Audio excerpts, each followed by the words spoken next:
Je suis convaincue que le bilan de compétences, c'est vraiment une rencontre avec soi-même et aller chercher au plus profond de soi toutes les richesses qu'on a et de se rendre compte, prendre conscience, avoir une carte de tout ce qu'on a pu apprendre auparavant et tout ce qu'on est capable encore d'offrir au quotidien, que ce soit personnel ou professionnel. Je m'appelle Ingrid, j'ai 48 ans et je suis actuellement office manager dans une super start-up qui est axée sur la décarbonation.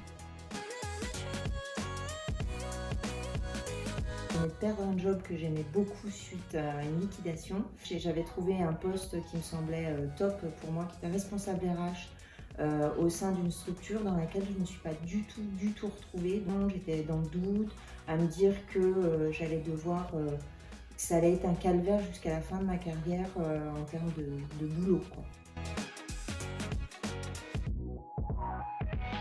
Très négatif, perdu, un gros questionnement sur ma capacité à intégrer le monde du travail en tant que femme, et surtout passer la quarantaine.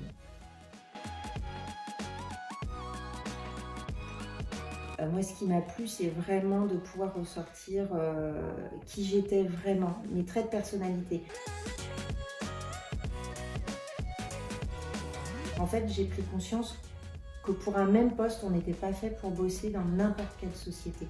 Que l'intitulé de poste n'avait pas forcément d'importance, mais que la fonction, les missions et les valeurs fallait être en phase avec tout ça pour pouvoir s'épanouir dans l'entreprise qu'on intègre.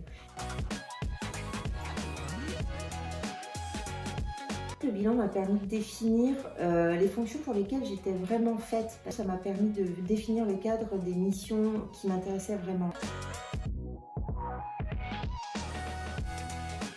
Concrètement, c'est que quand je dois avoir des entretiens avec ma hiérarchie, où je dois exprimer des mal-être, enfin un mal-être éventuel parce que c'est passager, où je ne me retrouve pas dans des missions, ça va me permettre d'être plus claire et moins agressive. Aujourd'hui, ça me permet de voir quel est mon degré de responsabilité dans la situation dans laquelle je suis, comment je peux l'exprimer et comment on peut trouver des solutions ensemble pour améliorer le quotidien. Et puis pourquoi pas changer de mission en me disant bah voilà, celle-ci je suis arrivée au bout, j'ai fait le tour, je m'ennuie, mais sans culpabilité.